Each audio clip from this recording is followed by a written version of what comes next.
Voilà, salut, salut. Bonsoir à tous les Ivoiriens.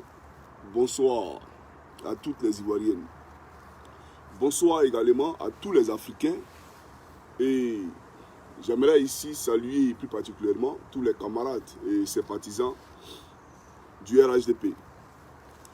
Alors, chers amis, je m'adresse encore à cette branche oppositionnelle hein, qui passe son temps à délirer un peu sur la toile. Pendant que moi, Johnny Pacheco, je m'attelle à vous poser des questions existentielles, des questions structurées, des questions rationnelles, vous ne faites que raconter vos vies sur la toile. Voilà, on parle de Johnny Pacheco. Ma vie privée même n'a rien à voir avec les questions dont on parle. Vous parlez de dictature en Côte d'Ivoire. C'est quoi la dictature? Venez nous le dire. Qu'est-ce que c'est que la dictature? Vous nous parlez de Soro Kibafouri Guillaume. Je vous dis, on enlève Ouattara, on met Ouattara à côté. Guillaume Soro ne peut jamais gouverner la Côte d'Ivoire. Guillaume Soro, là, gouverner la Côte d'Ivoire, c'est une insulte pour la mémoire de tous ceux qu'il a fait périr en 2002. Guillaume Soro gouverner la Côte d'Ivoire, c'est une insulte pour nous qui sommes allés à l'école. Guillaume Soro ne peut pas nous gouverner. Donc laissons la question de Ouattara à côté. Soro Guillaume ne sera rien en Côte d'Ivoire. Dans vos têtes, il est quelqu'un parce que vous êtes majoritairement des analphabètes. Mais pour nous, là, Guillaume, il n'est rien. J'aimerais vous le dire, pour que ça soit clair. Voilà. Donc vous pouvez continuer à emmerder les gens. Mais on vous pose une question simple. Que reprochez-vous au président de la République, Alassane Ouattara? Vous lui reprochez quoi? Ouattara est un dictateur. C'est quoi la dictature? Montrez-nous la dictature. Un dictateur qui construit votre pays. Un dictateur qui vous permet de l'insulter chaque jour sur la toile. Un dictateur qui est là et qui fait en sorte que les Ivoiriens aient accès à tout ce qui est service social. C'est ça pour vous la dictature? Mais je préfère un dictateur pareil que votre Guillaume Soro, qui lui, au lieu de suivre la voie légale, la voie constitutionnelle, mais faire recours aux armes pour assouvir ses désirs hideux. Donc c'est pas pareil. Vous comprenez? Voilà. Donc j'aimerais vous dire simplement que les messages de Guillaume Soro à l'encontre du président de la République, mais existent. Voilà. Les messages de Guillaume Soro, les messages de Gbagbo Laurent, les messages de Bédié sur Ouattara existent. Mais aujourd'hui, là, nous on a estimé qu'il y a mieux à faire. Et voilà pourquoi chaque jour que Dieu fait, on prend la peine de faire des vidéos pour vous expliquer ce qui est important pour vous, Ivoiriens. Vous êtes en Europe ici, et vous avez dit, hier, il fait une statue. Pour te dire, on t'a jeté du 7e étage. Du 7e étage, on t'a projeté, tu es tombé. Moi, Johnny, il n'y a pas de femme qui est née sur la terre ici, là, qui peut me jeter du 7e étage. Ce n'est pas possible. En Europe ici, tu ne travailles pas. En Europe ici, là, tu ne travailles pas. Vous ne travaillez pas. Vous tous qui faites vidéo, là, vous ne travaillez pas. Et c'est de Ouattara vous parler matin, midi, soir. Vous espérez quoi? Que Guillaume arrive au pouvoir pour vous donner des postes. Vous espérez que Guillaume arrive au pouvoir pour pouvoir manger. Mais vous allez durer en Europe ici. Hein. Vous allez durer ici. Vous ne voyez pas que vos cheveux blancs ont commencé à sortir. Vous ne voyez pas que vos cheveux blancs ont commencé à sortir. Alors, chers amis, allez travailler. Moi, actuellement, je vous parle ici dans mon jardin. Le froid va me tuer, mais je suis là. C'est ça aussi. Parce que côté climat, en Finlande ici, il n'y a où pas vivre. Voilà, quand on dit qu'on est aventurier, on est garçon là. On vit en Scandinavie ici. Et ici, la froid d'ici, là, ce n'est pas de l'amusement. Mais ici, dehors, puis ma vidéo. Pour vous dire, chers camarades, allez en Côte d'Ivoire.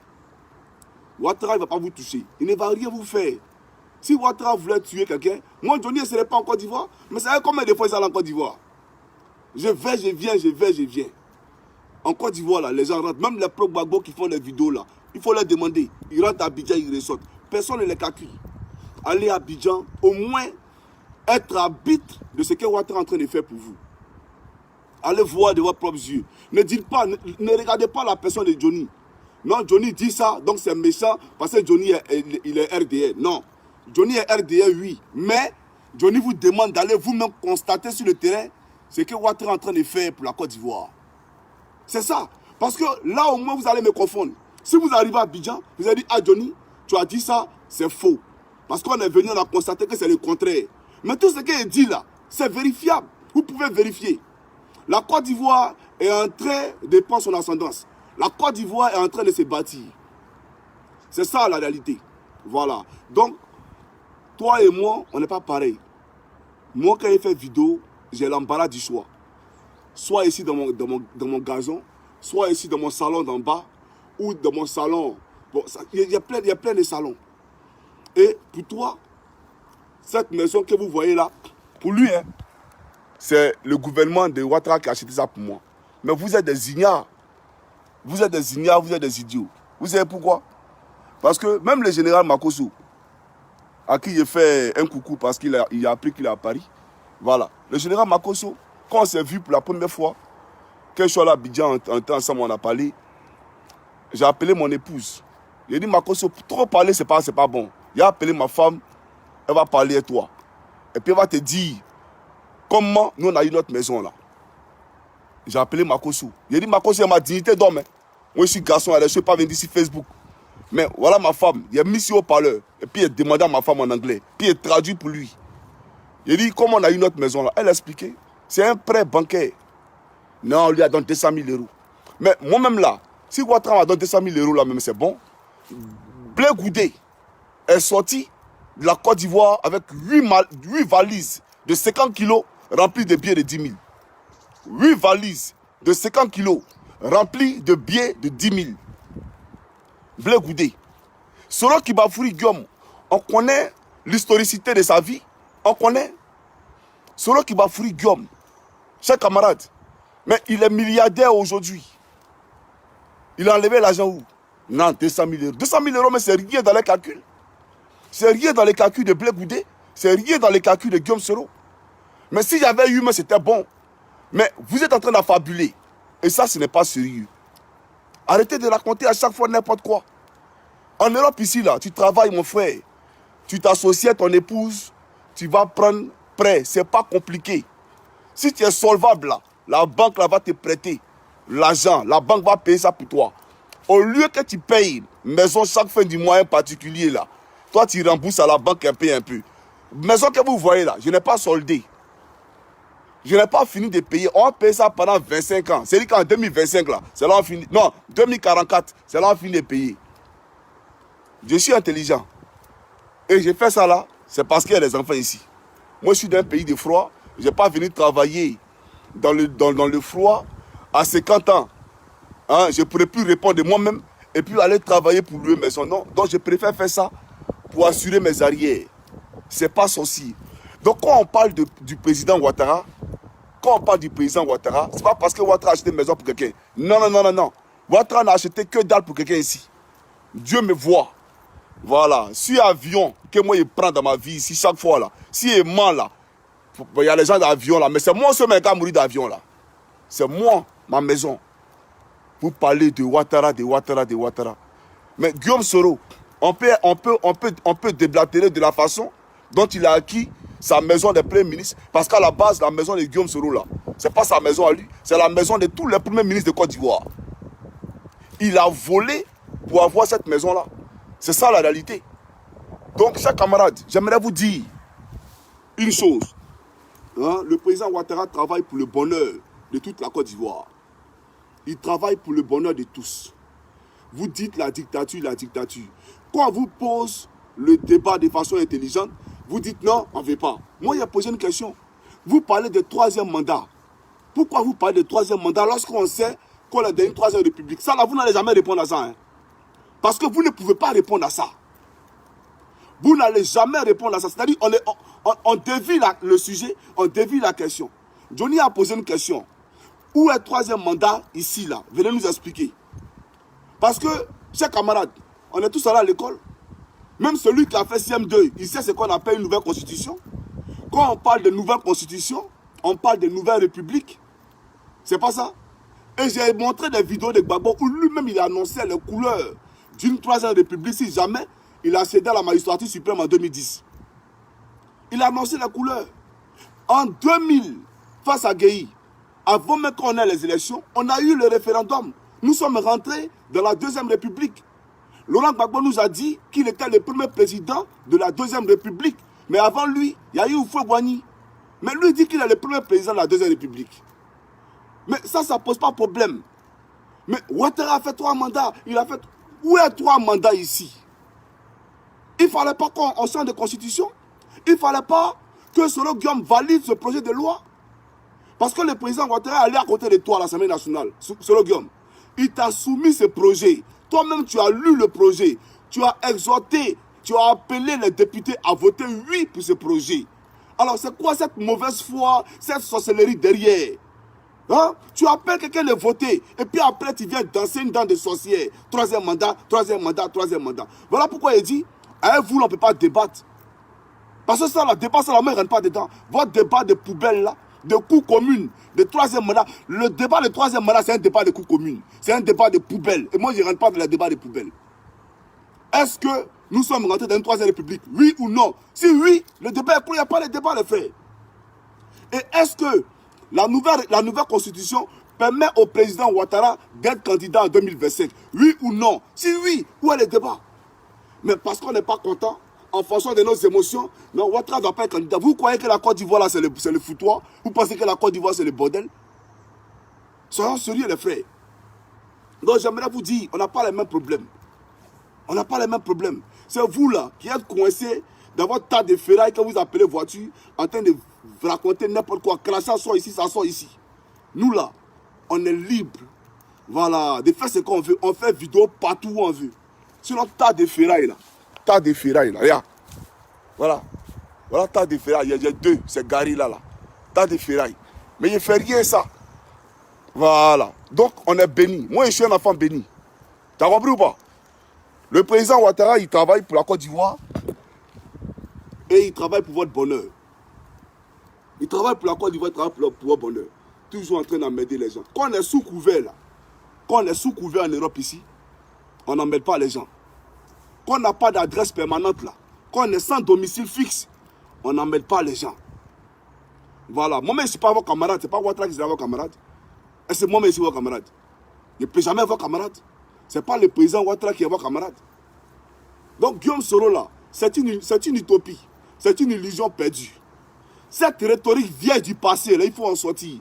La rébellion, c'est loin derrière nous. Guillaume Soro ne sera rien en Côte d'Ivoire. En tout cas, la seule option qui lui reste, c'est les armes. Parce que lui, il a toujours recours aux armes. C'est les armes qui le déterminent, c'est les armes qui le caractérisent. Sans les armes, il n'est rien. Son ensemble de définitions, son vecteur directeur, son épile dorsale, son principe fondamental, c'est les armes. En dehors des armes, il est qui? Il est que dalle. Il n'est rien. Donc on est habitué à ça. À ces armes-là, les détonations de ces coups de canon-là. Nous sommes habitués à ça. Mais en dehors de ça, un Ivoirien lucide qui va prendre, lui, son bulletin, et puis va me croire dans le cage de Guillaume Soro, c'est pas possible. Ça ne peut pas être possible. C'est de ça que je suis en train de parler. Voilà. Donc aujourd'hui, la Côte d'Ivoire est en train de se développer. Et je vous ai promis, je dis, très bientôt, j'irai en Côte d'Ivoire pour faire une vidéo sur les différents échangeurs. Le front en train de me taper, les frères. Voilà. Très bientôt, j'irai en Côte d'Ivoire pour faire une vidéo sur les différents échangeurs. Vous allez voir. Parce que, souvenez-vous au temps de Gbagbo. Souvenez-vous au temps de Bédié. Bon, Guéhi, le FPI n'a pas laissé travailler. Mais autant de Bédié, autant de Gbagbo, l'échangeur de l'Indénier là, où il y a les pompiers à Djamé là, on ne peut pas passer là-bas en temps de pluie. En saison pluvieuse, on pouvait passer là-bas. Les voitures étaient immergées dans l'eau. Aujourd'hui, le président Ouattara, qui a promis pendant les campagnes présidentielles à d'autres solutions, qu'il allait remédier à ça, aujourd'hui, il est en train de remédier à ça. Il est en train de construire un échangeur de façon à ce que, désormais, vos voitures ne soient plus immergées dans l'eau. C'est ça la réalité. Donc, c'est quoi la dictature? Quelqu'un qui est en train de construire un 5e pont. Quelqu'un qui est en train de construire un 4e pont entre Yopougon et Atekoubé. C'est ça la dictature. Quelqu'un, Bédié est venu nous chanter des trucs. Éléphant d'Afrique, éléphant d'Afrique. Ouattara est venu pour immortaliser son nom. Il a fait un 3e pont. En moins d'un an, il a fait 3e pont. Il a donné le nom là à Henri Konan Bédié. Regardez, quand vous rentrez à Abidjan, quand vous prenez le VGE là, mais vous êtes fiers de votre pays. Regardez aujourd'hui, ils sont en train d'étendre l'aéroport, pas d'extension de l'aéroport. Il y a des travaux, mais pas croyables en Côte d'Ivoire. La Côte d'Ivoire en chantier. Les chantiers ivoiriens là sont en ébullition. Vous êtes ici en train de raconter vos vies de merde. Vous racontez vos vies de merde. Allez à Yamsokro. Vous allez voir. C'est qu'on appelle le travail. Allez à Boaké, sur le tronçon Yamsoko Boaké, vous allez voir l'autoroute que Ouattara a fait. C'est ça la réalité. On ne vous dit rien. De Divo à Tia Salé. De Tia Salé à Undoussi. Il a gagné à la Kota. Guitry, tout ça, la Divo Guitry. Qui a mis goudron? C'est Ouattara qui a mis goudron. Yamsokro, il a Daloa. Qui a mis goudron? C'est Ouattara qui a mis goudron. Ou bien ça là encore, je suis en train de mentir. Ça là encore, je suis en train d'inventer. Mais je ne suis pas en train d'inventer. C'est vous qui affabulez. Moi, je ne suis pas un affabulateur. Ce que j'ai dit, c'est du pragmatisme, c'est du concret. Nous, on veut que la Côte d'Ivoire avance. On veut que la Côte d'Ivoire évolue. On veut que la Côte d'Ivoire progresse. Est-ce que celui qui est à la tête de la Côte d'Ivoire ne fait pas progresser la Côte d'Ivoire? Alors, où est quittée cette histoire de il faut enlever Ouattara pour mettre Soro? Soro là, vous allez comparer à Alassane Ouattara? Ouattara, c'est camarade de Guillaume Soro. Si vous comparez même Ouattara à Gbagbo, Bédié, on peut comprendre, mais vous parlez de Soro. C'est sa catégorie. C'est son ami. Et on ne peut pas respirer matin, midi, soir, Guillaume Soro, Guillaume Soro. Soyons sérieux, les frères. Oh, les frères, là, sont en train de me tuer, hein. C'est quoi ça, là? De porter les gars, hein. Donc, j'aimerais vous dire, chers camarades, il faut vous donner des conseils. Voilà. Moi, quand j'ai fait mes vidéos, que je vous parle, hein, je vous parle des projets d'avenir. Je vous parle du président Ouattara. Et je vous dis d'aimer le progrès, d'aimer le développement. Ce que je dis là, ce que je suis en train de faire là, ce n'est pas fortuit. Il faut comprendre ça. Ce que je fais ça parce que, effectivement, nous avons compris que ce monsieur qui est à la tête de la Côte d'Ivoire, s'il avait pris la Côte d'Ivoire au lendemain de la mort du feu Boigny, aujourd'hui, là, on serait devant le Singapour et devant la Corée du Nord. On serait devant ces gens-là. Mais après Ouattara, après Oufoué, là, qui a pris le pays? Quand ils ont pris le pays, là, venez nous dire qu'est-ce qu'ils ont réalisé. Il ne s'agit pas de dire, non, il y a eu rébellion, il y a eu... Non, Bédié n'a pas été victime de rébellion. Bédié a eu le temps, de 93 à 2000. Parce que si on t'enlève en décembre 2000, en décembre 1999, 4 jours après, on tombe dans l'an 2000. Donc, on est en 2000. En 7 ans, qu'est-ce qu'il a fait? Il n'a rien fait. Et c'est Gbagbo lui-même qui dit que quand lui a pris le pouvoir, là, dans la maison d'Oufoué, le plafond tombait. Donc, Bédié ne peut pas se réclamer comme étant un héritier du feu Boigny, parce que le plafond tombait. On ne peut pas accuser le président Ouattara, parce qu'en ce moment, Ouattara n'était pas aux affaires, c'est Bédié qui est aux affaires. Donc, le discours de Gbagbo, là, va à l'endroit de Bédié. Alors, lui, l'héritier du feu Boigny, quand il était là, c'était les rats qui sillonnaient les rues de Yamsokro. Les souris et les cafards qui sillonnaient la maison du feu Boigny. C'est ça la réalité. Donc, un monsieur pareil là, vous n'allez pas le comparer au président Ouattara. Donc, les frères, il faut sortir de la démagogie. Ce qui est bon, c'est que tous les trois ont un facteur, un dénominateur commun. Ils ont dirigé la Côte d'Ivoire et nous, on peut les évaluer en fonction de leur bilan. Qu'est-ce que lui a apporté? Demain, quand nous on vient, quand on voit le troisième pont, on est fiers parce qu'on sait que lui là, c'est lui qui l'a fait, c'est Alassane Ouattara. Qu'est-ce que Gbagbo a fait? Donnez-nous le nom. On va aussi enquêter pour voir si effectivement c'est vrai. Voilà. Et j'aimerais dire au président Ouattara, vous savez, quand vous arrivez à l'entrée du troisième pont là, il y a la photo du président Ouattara et puis il y a la photo de Bédié qui est à côté.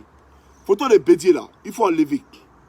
Photo de Bédié qui est à côté du troisième pont là, il faut enlever. Parce que si vous n'enlevez pas la nuit, nous on va venir casser, comment on appelle ça, le portrait de Bédié qui est à côté du troisième pont là. Il faut enlever ce portrait là.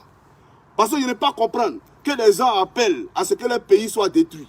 Je n'ai pas comprendre que les gens appellent à ce que leur pays soit renversé. Et puis on les honore en Côte d'Ivoire. On ne peut pas les honorer. On ne doit pas les honorer. La photo de Bédié là, on doit enlever ça à l'entrée du troisième pont au feu Boigny, à Kita Kokodi là. On doit enlever la photo de Bédié. On laisse la photo de Ouattara, ben c'est lui qui a fait son pont. C'est ça la réalité. Sinon moi Johnny Pacheco, il prend marqueur, en direct, il fait vidéo direct. Et puis un merci visant les Bédié là. Il y a même marqueur dessus. Donc chers camarades, voilà un peu ce que je voulais dire aux gens. Allez travailler. Vous êtes ici, vous êtes les ambassadeurs de la Côte d'Ivoire, ici chez les Blancs. Voilà. Tout ce que vous trouvez à faire, c'est de vous asseoir dans les véhicules pour apporter n'importe quoi. Non. Allez travailler. Montrez aussi aux Occidentaux que vous pouvez apporter une plus-value ici dans les pays. Mais la plus-value, c'est laquelle? Tu es assis à la maison, les assistants sociaux, là, hein, et ils te payent. Et ils te payent. On te paye, ça fait 10 mois. Tu vis sur le dos de l'État français. Bus, tu ne payes pas. Métro, tu ne payes pas. Tu es considéré comme grand malade. Mais un grand malade qui parle en direct, quand on peut parler, c'est qu'on peut travailler. Quand on parle comme ça, là, c'est qu'on peut aller travailler. Voilà. Donc, chers grands malades, chers analphabètes, passez parmi vous, là. Il y a d'autres qui ne comprennent pas bien français. Eux, quand ils parlent, là, ils mettent un peu les trucs là. Donc, tout ça, là, voilà, c'est un mélange du GPS. C'est à ça vous ressemblez là-bas. Voilà. Donc, j'aimerais vous dire, hein, il faut valoriser votre pays. Hein, la Côte d'Ivoire vous a envoyé ici.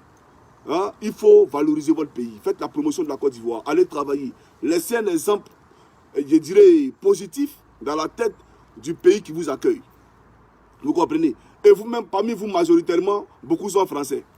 Bon, tu es français, tu t'occupes des affaires de la Côte d'Ivoire, on ne comprend pas. Moi, Johnny Pacheco, je jouis que de la nationalité ivoirienne. Je suis ivoirien, point, c'est tout. Donc, parler de mon pays, c'est légitime, c'est le droit. Mais vous, vous êtes français. Parlez de Macron. Occupez-vous de Macron. Que de parler de notre président Alassane Ouattara. Laissez Ouattara tranquille. Voilà. Donc, vous pouvez toujours continuer à balbutier, à gesticuler. Mais Soro Guillaume ne sera rien en Côte d'Ivoire. Il faut vous mettre ça dans l'esprit. Il ne sera rien en Côte d'Ivoire. Et puis, Guillaume Soro, j'ai vu un statut de toi où tu dis être en exil.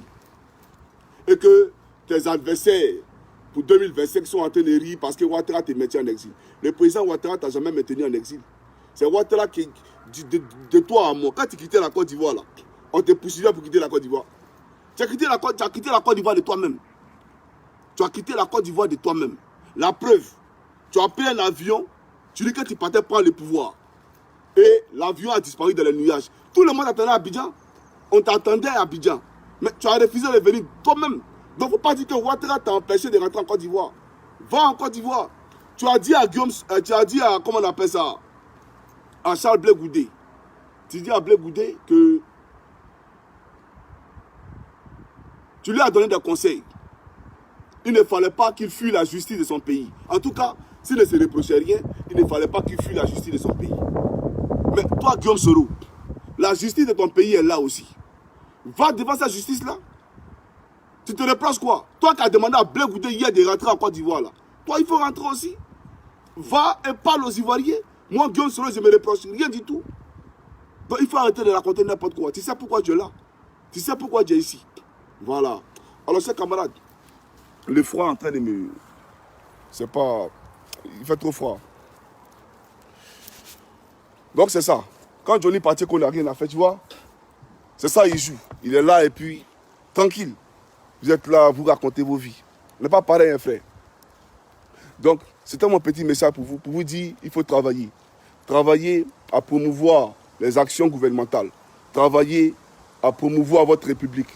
Voilà. Que de passer votre temps à raconter n'importe quoi. Guillaume Soro ne sera rien. Alors, si vous espérez que Guillaume Soro devienne quelqu'un en Côte d'Ivoire pour avoir des postes, vous ne serez rien, vous n'aurez rien. Allez travailler. Bengue vous donne des opportunités d'affaires, des opportunités de réussite. Si vous avez décidé d'être des grands malades en Europe ici, de ne pas payer métro et bus, ce n'est pas la faute à Ouattara. Donc ne soyez pas aigris. Vous comprenez? Voilà. En tout cas, c'était mon petit message pour vous. Et moi, quand il fait vidéo là, il ne vient pas dire après, madame dit que moi ici fou. Moi quand il parle seul. Moi je ne vais pas ça. Voilà. En tout cas, c'est ce que je voulais vous dire ce matin. Que Dieu bénisse la Côte d'Ivoire. Tu vois, non? Il peut faire vidéo ici. Il peut faire vidéo ici. Il peut faire vidéo au premier. Il peut faire vidéo en bas. Voilà. Cette maison-là, il ne faut pas être jaloux. C'est ma banque qui m'a prêté cette maison.